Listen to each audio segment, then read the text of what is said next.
la Nupto del Mufenvendisto. Kai tiu libro estas speciala pro tio ke gi ne nur estas rakonto, gi ankaŭ havas lernolibron en gi. Do, se vi ne parolas aŭ scias pri Esperanto, vi povas lerni ĉion kion vi bezonas scii por compreni kaj ĝui la Esperantan parton de la libro. Laŭ mia scio ne estas alia Esperanta libro tia. Vi eble volas doni donacon al via nepo, al nepino, al nevo, al amico.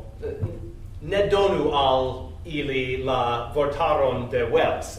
Ne estus bona donaco se ili ne scias kio estas Esperanto. Do, tiu ĉi libro estas laŭ mi ĉevalo de Trojo por la bretoj de infanoj en la mondo. La miaj aliaj libroj pri Kapitano Katarino havas la tekston en Esperanto, sed mi ne havis la spacon por enmeti gvid libron aŭ lernolibron en ĝi. Do mi aparte kreis kaj publikigis vortgvidilon por ili. In mia YouTube kanalo estas filmeto pri ĝi. Vi povas elŝuti kaj uzi tiujn senkoste, kaj ĝi ili havas ĉiun vorton en ĉiu pirata rakonto. Do vi ne bezonas vortaron dum vi legas. Vi simple povas elŝuti kaj presi tion. Do, ni komencu kun la Esperanta versio de la libro.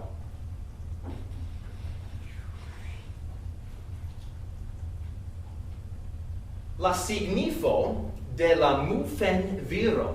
La Mufenviro estas populara angla infankanto kiu unue aperis en la jaro 1820. Sed kio estis Mufenviro? Ĉu viro farita el mufeno? Ne.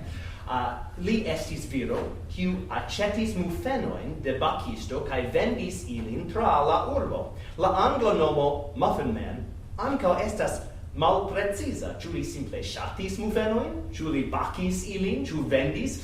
Tial en nia rakonto li havas la pli klaran nomon Mufenvendisto. Jen traduko de la infankanto kiu konservas la originalan ritmon, kaj mi preferus ke vi kune kantu ĝin kun mi. Ĉu vi jam scias la melodion de la Mufenvendisto? Bone. Do, ĉu Mufenviron konas vi, ĉu konas vi, ĉu konas vi, del strato truri venis li por vendi tie ĉi. La Mufenviron konas mi, ja konas mi, ja konas mi, del strato truri venis li por vendi tie ĉi. Bonega, bonega. Dum la epoko de la brita regino Victorio, Mufenvendistoj liveris freŝajn anglajn mufenojn, ĉar multaj hejmoj tiam ne havis fornon por baki ili. Li uzis grandan pleton sur la kapo por porti la mufenojn kaj sonoris sonorilon por atentigi la urbanojn. Ĉu mitulviron konas vi? Kelkaj tradukoj de la Mufenviro ekzistas tra la mondo. En la populara nederlanda versio, kaj mi ne scias la nederlandan, do kiel prononci tion? Ĉu iu konas aŭ scias? Zegkenjij de Musulman, eble? Anstataŭ mufenojn, la viro vendas mitulojn, specon de pekteno. Li estas the Muscle Man, ne la Muffin Man. Do, tion mi ne sciis. Ĉu vi konas la mufenojn? Ĉi tiu libro temas pri la usona mufeno, ne la angla mufeno. Ĉu vi manĝas ambaŭ specojn? Oni manĝas ambaŭ specojn dum matenmanĝo, sed krom tio la bakaĵoj estas tre malsamaj. Jen usona mirtela mufeno kaj angla mufeno kun butero kaj konfitaĵo. Ĉu vi per voĉdono, ĉu vi preferas la usona mufenon aŭ bona kvanto aŭ la anglan mufenon? Pli sanigan, bone. Do tion estas bona, tio estas bona. 3 usonaj ŝtatoj havas oficialan ŝtatan mufenon. Ĉu vi povas diveni ili? Kontrolu la finan paĝon de la libro por trovi la solvon. Ĉu vi povas diveni la ŝtatojn kaj la guston, la flavoron? Kio? Novjorkio, yes. Kaj kian mufenon? Estas la oficialan. Bagelo? Ne, sed ĝi estas novjorkia respondo. Kia frukto estas fama? La poma mufeno estas la oficiala mufeno de Novjorkio. Ĉu vi scias la aliajn ŝtatojn? Mi naskiĝis en unu. Ĉu vi scias? Estas malvarme. Kio? Minnesota havas la mirtelan mufenon. Tio estas la oficialan. Kaj la finfinan estas en la nordo kaj orienta parto de Usono. Ĉu vi scias? Massachusetts, yes. Kaj kia mufeno estas en Massachusetts? Estas mirinda. Tre mirinda. Estas amazing. Maiza. Estas la corn muffin. Estas la oficiala mufeno tie. Do, bonege. La Nupto del Mufenvendisto, la versio de Esperanto. Ĉu vi konas la vendiston, kiu vendas la mufenojn? La taspanoj tiaj ĉiam plibonigas la matenojn. Antaŭ jaroj mi renkontis lin dum lia adolesko. Estis grandaj liaj revoj, sed ne alta lia kresko. Ne kokete, sed kukete li sin vestis ĉiun tagon. Kaj mufenojn vendis kvankam oni mokis lian agon. Ĉiu mokis la kostumon, krom tiu ĉi knabino, kiu amis lian stilon, jen la bela Serafino. Pli da kukoj, kara kuŝo, ŝia nom por la junulo, tiel vokis ŝia fable de la urba stratangulo. Dum li vendis siajn varojn, ŝi ludadis ukulelon. Ŝia dolĉa dancmuziko felicigis la orelon. Nur ŝi ludis ukulelon tiel lerte kaj altrange, sed ne ludi violonon al urbanoj ŝajnis strange. Ŝi komprenis kial Kuĉjo portis veston de mufeno. Estis tre utila parto de la pana entrepreno. Bedaŭrinde li foriris, aliloken transloĝiĝis. En la sama eta urbo tristulino restis ŝi ĝis post ok jaroj ŝi fariĝis muzikisto tre malkruda kaj eksciis pri konkurso en grandega urb apuda. Por reklami la bakaĵojn, la bakeo Kuk Amanto lanĉis serĉon tra la mondo por reklama kukokanto. Ŝi, volante pli da famo, tien stiris sen prokrasto kaj atendis en la vico tre humile, sen bombasto. Aŭskultinte naŭ gitarojn, jes, kaj eĉ violonĉelon, la juĝanto diris forte ne, ni volas ukulelon. Serafino lin informis, tie ĉi mi havas tion, per la eta muzikilo ŝi elplektris melodio. Post la kanto ĉiu laŭdis ŝian ĉarman kuk-arion, la juĝanto tuj anoncis, ke ŝi gajnis la premion. La juĝanto laŭdis laŭte, kiel dolĉe tio sonis, kiam li alproksimiĝis, ŝi subite lin rekonis. Ŝia Kuĉjo, ĉu plenkreska, nun staranta tiel vire, ĉu vestita per kompleto, ŝi rigardis lin senspire. Nun li estis prezidanto de firmao, li konfesis, Serafino, mi memoras, kaj neniam vin forgesis. Mankis via mi, si flustris, li agnoskis al si same. Ili tui comencis kisi unu la alian ame. Ili geedzigis poste, la bacistoi tie festis, sed pri tiu felicego kelkai homo ja protestis. Kial tiu par successas, laborante nenormale, Mufenvendisto, ukulelo, shainas prescau nu scandale.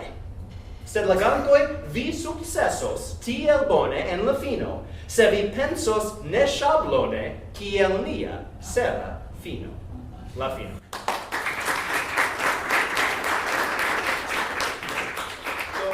Nun mi montros al vi la gvidilo, a bake inner's guide to Esperanto. It's got muffin, but what you need to read this book. All right? I'll do this in English. So on the first page, I basically just describe how you would go about pronouncing it, because you can go to Barnes & Noble and you can find The Cat in the Hat, the gato in la hato, I don't know how it is in Spanish, but you can find bilingual books on a shelf in Barnes & Noble, but you won't find one that it says, hey, here's what you need to know to confidently read The Cat in the Hat out loud in Spanish. So the first page is just spent getting you on that page to go, oh, okay, so if I see a C with that funny looking hat on the C, that means ch. Yeah, note to self, got it.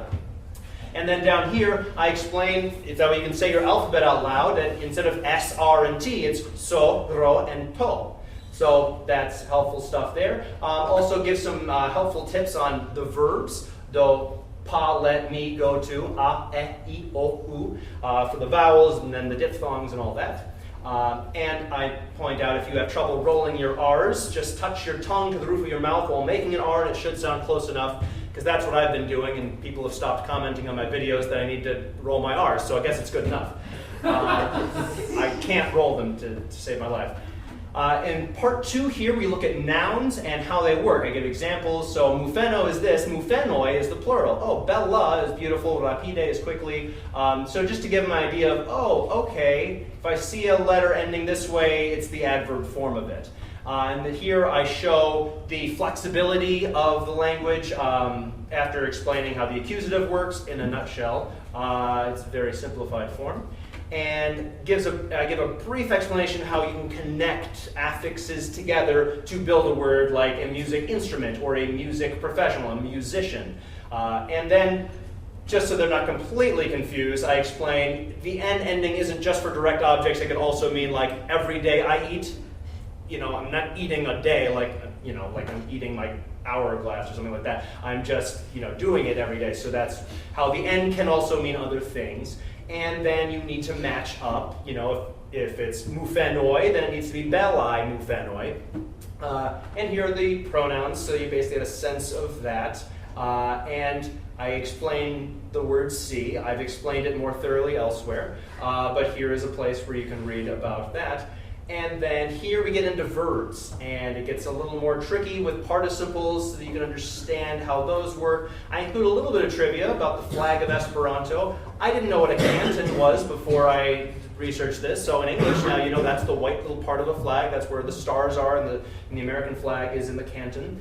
And I explain how you can shorten things, use elision in poetry to say the same thing. So, le Nupto della vir and le Nupto del viro all means the same thing there. And then I give a brief explanation of what is this? Zamenhof had his books destroyed when he was young. It kind of gets interesting. It sounds like the opening of Star Wars or something. You got to get the rebel plans to, safety. So it gets a little bit of intrigue. Wait, what was that? I need to Google this. What did you just say? His dad burned his own notes that he could.